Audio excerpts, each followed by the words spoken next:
Hello guys, welcome YouTube channel. आज की इस वीडियो में हम बात करने वाले हैं RAS। राजस्थान में अभी नई भर्ती आई है RAS की, तो यहाँ पर कंप्लीट हम RAS की बात करने वाले हैं। कितनी भर्ती है, कौन कौन सी पोस्ट हैं, ठीक है, कौन कौन से पद हैं और फॉर्म कब से कब तक भरे जाएंगे और कैसे भरे जाएंगे, किससे भरे जाएंगे, ठीक है। और जो यहाँ पर ये RAS की पोस्ट है, इनमें पदों पर मतलब किसकी कितनी सैलरी है, ठीक है। और यहाँ पर मैं आपको बताने वाला हूँ पेपर की स्कीम क्या रहेगी, मतलब कि कितने पेपर होने वाले हैं और कितने पेपर होंगे, कौन से सब्जेक्ट से कौन से कितने प्रश्न पूछे जाएंगे, ठीक है। पहले पेपर में कितने एग्जाम होंगे, दूसरे पेपर में कितने एग्जाम होंगे, इंटरव्यू कितने नंबर का होगा, तो सारी बातें यहाँ पर हम करने वाले हैं, ठीक है। एज कितनी होनी चाहिए फॉर्म भरने के लिए, ठीक है, एज कितनी होनी चाहिए और योग्यता क्या होनी चाहिए, ठीक है। और सामान्य महिलाओं के लिए एज क्या रहेगी, ये सारी बातें हम इस वीडियो में करने वाले हैं। तो देखिए, सबसे पहले हम यहाँ पर जानते हैं RAS। तो देखिए RAS की फुल फॉर्म क्या होती है, राजस्थान एडमिनिस्ट्रेटिव सर्विस, इसको हिंदी में कहते हैं राजस्थान प्रशासनिक सेवा, ठीक है। तो ये आपको पता होगा। अब देखिए, हम बात करते हैं इसकी स्टेप बाय स्टेप। सबसे पहले हम बात करेंगे योग्यता की। तो योग्यता, अगर आपने ग्रेजुएशन कर ली है, स्नातक कर ली है और अंतिम वर्ष में आप थर्ड ईयर में है, BA में, BSc में, ठीक है, तो आप ये फॉर्म लगा सकते हैं। अंतिम वर्ष में है तो आप थर्ड ईयर में, ठीक है।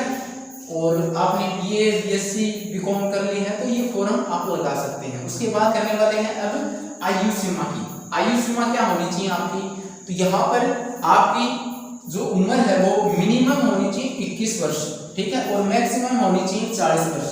तो देखिए, आयु सीमा में छूट किन को कितनी मिलेगी वो भी यहाँ पर आपको बताने वाला हूँ। तो देखिए, अधिकतम आयु में छूट, तो यहाँ पर SC, ST, OBC, MBC और EWS में पुरुषों को 5 वर्ष की छूट मिलेगी और महिलाओं को 10 वर्ष की छूट मिलेगी, ठीक है। महिलाओं को कितनी मिलेगी, 10 वर्ष की, तो यहाँ पर हो गई 85, ठीक है।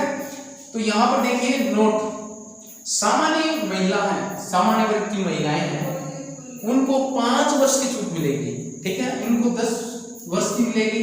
SC, ST, OBC और MBC और EWS वाले को 10 वर्ष की छूट मिलेगी महिलाओं को, पुरुषों को 5 की मिलेगी और सामान्य महिला को 5 वर्ष की छूट मिलेगी। अब देखिए, यहाँ पर हम जान लेते हैं फॉर्म है वो कब से प्रारंभ होने वाले हैं। तो यहाँ पर 19/9/2024, 19 सितंबर से ये फॉर्म शुरू होने वाले हैं और इसकी अंतिम तिथि क्या रहेगी फॉर्म भरने की, 18/10/2024, ठीक है। तो ये अंतिम तिथि रहेगी। आवेदन की प्रक्रिया आप कहाँ से कैसे करेंगे, तो आपने पहले राजस्थान का कोई भी फॉर्म भरा होगा, उसमें आपने SSO ID बनाई है, तो उस SSO ID से आपको SSO ID भरनी है, ठीक है, और पासवर्ड लगाना है। उसके बाद आपके आगे ये आ जाएगा RAS 2024। वहां पर आपको कुछ फिल करना होगा, जो भी इंफॉर्मेशन मांगी जाती है वो, उसके बाद आप सबमिट कर सकते हैं। उसके बाद यहाँ पर मैं आपको बता दूं इसकी फीस क्या रहेगी। तो जो यहाँ पर देख सकते हैं, आरक्षित श्रेणी, अपंग है, जो भी है वो यहाँ पर 400 रुपये फीस रहेगी उसकी, और जो सामान्य है उसकी फीस रहेगी 600 रुपये, ठीक है। तो उसकी फीस रहेगी 600 रुपये। अब बात करते हैं हम, अभी बात करते हैं किसकी, यहाँ पर हम बात करते हैं पदों की। तो यहाँ पर RAS के अभी 2024 में 733 पद आए हैं। कितने पद आए हैं, 733। राज्य सेवा, राज्य सेवा, राज्य सेवा के पद हैं 346 और अधीनस्थ सेवा के पद हैं 387। जो राज्य में काम करेगा वो राज्य सेवा हो जाएगी, ठीक है। अधीनस्थ सेवा दूसरे के लिए काम करता है, ठीक है। तो यहाँ पर देखिए, राज्य सेवा में SDM के पद कितने हैं, SDM राज्य प्रशासनिक सेवा के पद हैं 28, ठीक है। राजस्थान प्रशासनिक सेवा के 28 पद हैं, जिसे हम SDM कहते हैं शॉर्ट में, ठीक है। और इसकी सैलरी की बात करें, हम सैलरी की बात करें तो यहाँ पर इसकी सैलरी 56,100 से और 1,73,500 रुपये रहती है, ठीक है। है 56,100 से और 1,77,000 रुपए तक होती है। जब प्रमोशन हो जाते हैं और कई साल हो जाते हैं तो 2.5 लाख तक पहुंच जाती है, ठीक है। उसके बाद हम बात करते हैं राजस्थान पुलिस सेवा के, यहाँ पर 50 पद हैं और राजस्थान लेखा सेवा जो काउंटेड होता है उसके हैं 109 पद और राज्य कारोबार सेवा के यहाँ पर 0 पद है। अभी देखिए जनरल होते हैं उनके 0 पद हैं। यहाँ पर बीडीओ के पद हैं, यहाँ पर बीडीओ के पद हैं राजस्थान ग्रामीण विकास सेवा, जिसे हिंदी में राजस्थान ग्रामीण विकास सेवा कहते हैं, जिसके 40 पद है बीडीओ के, ठीक है। तो यहाँ पर एसडीएम के हैं 28 पद और बीडीओ के पद हैं 40, तो यहाँ पर देख सकते हैं आप, ठीक है। उसके बाद अधीनस्थ सेवा के अंदर यहाँ पर 387 पद हैं। देखिए और भी पद हैं लेकिन वो आप देख सकते हैं स्लाइड के अंदर, ठीक है।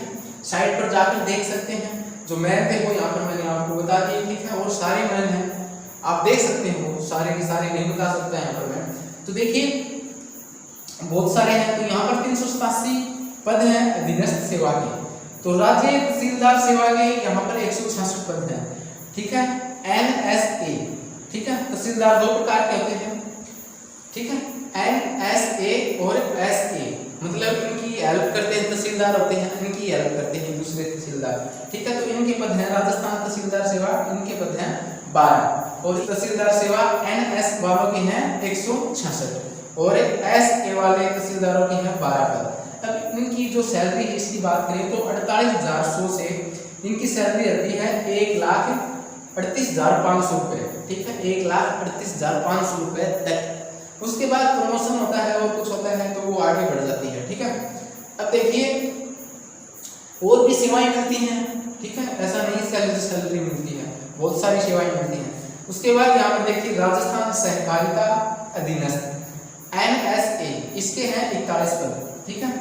यहाँ पर और भी है, वो आप स्लाइड में जाकर देख सकते हैं, आपको कहीं पर भी आप देखने को मिलेगी, जो आप साइट है उस पर जाकर भी देख सकते हैं, ठीक है। अब देखिए हम यहाँ पर बात करते हैं जो परीक्षा है इसकी स्कीम क्या रहेगी।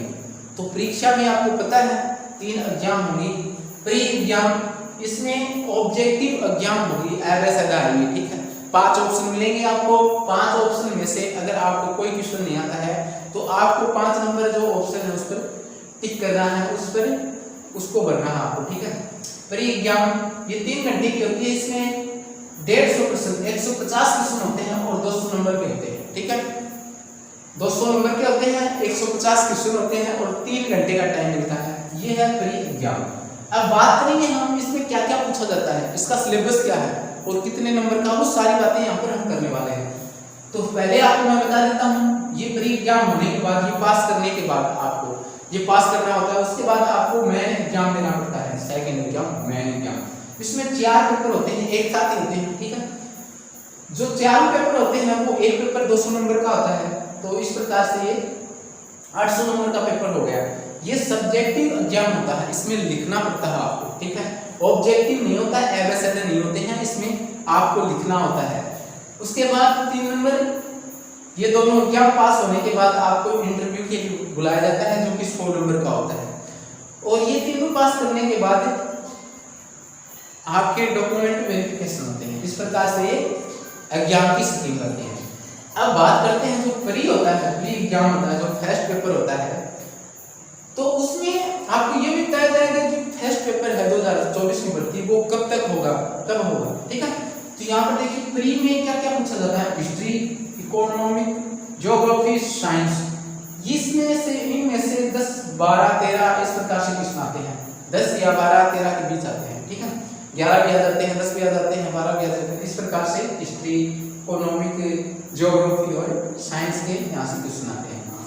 उसी प्रकार से राजस्थान जीके है, तो राजस्थान जीके की हिस्ट्री, राजस्थान जीके की इकोनॉमिक, ज्योग्राफी, राजस्थान जीके की साइंस।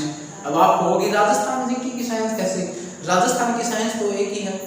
तो देखिए राजस्थान में जो साइंस से रिलेटेड है, जैसे कि गोगो में बीमारी हो जाती है, उसके बचाव उपाय, तो इस प्रकार के क्वेश्चन पूछ लिए जाते हैं, ठीक है। राजस्थान में कोई रोग चल रहा है, ठीक है, उसके लक्षण क्या है, तो वो राजस्थान साइंस से रिलेटेड हो जाता है और क्वेश्चन साइंस के पूछे जाते हैं यहाँ से, ठीक है।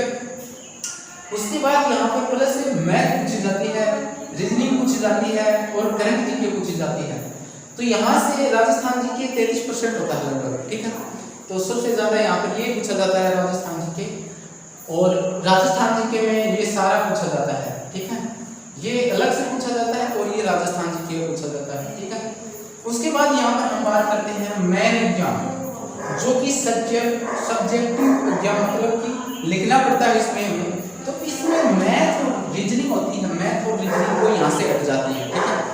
पहले पेपर में यहाँ पर प्री एग्जाम होता है, उसमें मैथ और रीजनिंग होती है एबीसीडी में, लेकिन जहाँ पर हमें लिखना होता है सेकंड एग्जाम होता है मैन एग्जाम, उसमें मैथ और रीजनिंग हट जाती है, ठीक है।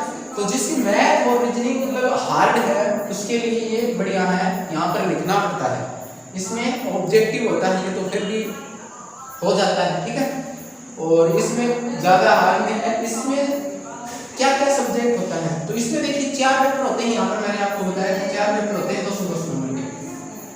तो यहाँ पर देखिए पहला पेपर होता है, उसमें इतिहास, अर्थशास्त्र, समाजशास्त्र, प्रबंधन और लेखांकन ये पूछा जाता है। इतिहास से यहाँ पर ये जो 75 नंबर का होता है, इतिहास यहाँ पर 75 नंबर का आता है, और 65 नंबर का यहाँ पर अर्थशास्त्र आता है, समाजशास्त्र 20 नंबर का आता है, प्रबंधन ये 20 नंबर का आता है, लेखांकन ये 20 नंबर का आता है। तो इस प्रकार से ये यहाँ पर बता रखा है। उसके बाद जो सेकंड पेपर होता है ये 200 नंबर का हो गया। उसके बाद प्रशासनिक नैतिक शास्त्र ये 65 नंबर का आता है यहाँ पर। उसके बाद विज्ञान आती है 70 नंबर की, ठीक है। भूगोल आती है यहाँ पर 65 नंबर की। तो इस प्रकार से ये हो गया। उसके बाद यहाँ पर 200 नंबर का हो गया। उसके बाद तीसरे पेपर में ये सारे पेपर एक साथ होते हैं, ऐसा नहीं अलग अलग होते हैं। पॉलिटिकल IR विश्व राजनीतिक, ठीक है। IR का मतलब विश्व इंटरनेशनल राजनीतिक, ये 75 नंबर का पूछा जाता है यहाँ से पॉलिटिकल IR। और लोक प्रशासन यहाँ से 65 नंबर का, और खेल योग यहाँ से 20 नंबर का पूछा जाता है। विवाह यहाँ से 20 नंबर का पूछा जाता है, विधि यहाँ से 20 नंबर का। इस प्रकार से 200 नंबर का ये हो गया। उसके बाद सबसे ज्यादा मतलब बेस्ट यहाँ पर जिनकी हिंदी इंग्लिश अच्छी होती है और पूरे नंबर लाते हैं उनका सिलेक्शन भी होता है। तो यहाँ पर ये हिंदी 120 नंबर की पूछी जाती है और इंग्लिश यहाँ पर 80 नंबर की पूछी जाती है। उसके बाद होता है इंटरव्यू जो कि 100 नंबर का होता है, ठीक है। ये मैंने आपको बता दिया। अब यहाँ पर देख सकते हैं कितने नंबर का कितना लिखना पड़ता है। जो सेकंड पेपर होता है मैन एग्जाम, उसमें देखिए जो फर्स्ट पेपर होता है उसमें 25 क्वेश्चन आते हैं 2 नंबर वाले। 2 नंबर वाले 25 क्वेश्चन आते हैं, जो कि जिसमें 15-15 वर्ड शब्द लिखने होते हैं। 15-15 शब्द लिखने होते हैं, जो कि 2-2 नंबर के क्वेश्चन होते हैं, ठीक है। 2-2 नंबर के 25 क्वेश्चन होते हैं, ठीक है। उसके बाद हम बात करें फर्स्ट पेपर में 5 नंबर के क्वेश्चन, तो ये 50-50 वर्ड के होते हैं, 50-50 शब्दों के होते हैं, जो कि 5 नंबर के 16 क्वेश्चन आते हैं फर्स्ट पेपर में इसमें, ठीक है। इसकी बात कर रहा हूं मैं फर्स्ट पेपर की करेंगे। उसके बाद 7 क्वेश्चन आते हैं 10 नंबर के, मतलब एक क्वेश्चन 10 नंबर का होता है, और 100 वर्ड के ये मतलब 100 वर्ड लिखने होते हैं, 100 शब्द, ठीक है। इसमें लिखना होता है सेकंड पेपर में। तो यहाँ पर समझ में आ गया होगा आपके। जो फर्स्ट पेपर होता है उसमें 2 नंबर के 25 क्वेश्चन आते हैं, 5 नंबर के 16 क्वेश्चन आते हैं, 10 नंबर के 7 क्वेश्चन आते हैं, और इनमें इतने शब्द लिखने होते हैं। 10 नंबर वाले में 100 शब्द, 5 नंबर वाले में 50 शब्द, और 2 नंबर वाले में 15 शब्द। उसके बाद हम बात करते हैं सेकंड पेपर। तो इसमें देखिए जो 2 नंबर वाले क्वेश्चन है जिसमें 15 शब्द लिखने होते हैं, ये आते हैं 15 क्वेश्चन। कितने आते हैं 2 नंबर वाले, इसमें 15 क्वेश्चन आते हैं, ठीक है। और अगर हम बात करें 5 नंबर वालों की, तो यहाँ पर 14 क्वेश्चन आते हैं, ठीक है। 14 क्वेश्चन आते हैं 5 नंबर वाले, और ये यहाँ पर 50 वर्ड लिखना होगा, 50 शब्द लिखने होंगे। उसके बाद 10 नंबर वाले जिसमें 100 शब्द लिखने होंगे, वो सेकंड पेपर में 10 क्वेश्चन आएंगे, ठीक है, ठीक है। उसके बाद यहाँ पर हम थर्ड पेपर की बात करते हैं इसकी। तो थर्ड पेपर में यहाँ पर देख सकते हैं यहाँ पर 2 नंबर वाले जिसमें 15 शब्द लिखने होंगे, उसमें 25 क्वेश्चन आएंगे, ठीक है, 25 क्वेश्चन आएंगे। और 5 नंबर वाले 50 शब्द लिखने होंगे, वो यहाँ पर 16 क्वेश्चन आएंगे। 5 नंबर वाले 16 क्वेश्चन आएंगे, ठीक है। उसके बाद 10 नंबर वाले जो 10 नंबर के क्वेश्चन आएंगे यहाँ से, वो 7 क्वेश्चन आएंगे, ठीक है, और 100 शब्द लिखने होंगे। तो इस प्रकार से ये नंबर दे रखे हैं। और चौथा पेपर इसमें आपको बता रखा है कि हिंदी से 120 नंबर के क्वेश्चन पूछे जाएंगे, और यहाँ पर इंग्लिश से 80 नंबर के क्वेश्चन।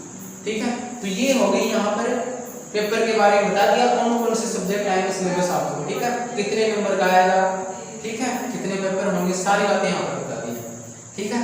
अब देखिए इस साइड ये भी बता दिया मैंने, बस आपको ये ध्यान रखना है कि 19 सितंबर 2024 से 18 अक्टूबर 2024 तक फॉर्म भरे जाएंगे और SSO ID से फॉर्म भरे जाएंगे। और आप देख सकते हैं जो अंतिम वर्ष में है, जो लास्ट ईयर में है, वो भी फॉर्म अप्लाई कर सकता है। और एज होनी चाहिए 21 से 40। और छूट यहाँ पर देख सकते हैं, सबसे ज्यादा छूट है जो SC ST OBC MBC EWS महिला है उनको 10 वर्ष और सामान्य वर्ग की महिला उनको 5 वर्ष की छूट दी गई है, ठीक है। तो ये हमारी जो RAS की जो भर्ती है उसकी कंप्लीट यहाँ पर इंफॉर्मेशन मैंने आपको दे दी है। अगर कुछ बाकी रह गया है तो आप कमेंट करें, मैं आपको जरूर प्रोवाइड कराऊंगा, ठीक है, आपके लिए लेकर आऊंगा जरूर वीडियो, ठीक है। तो ये वीडियो आपको कैसी लगी कमेंट करके जरूर बताएं। Thank you.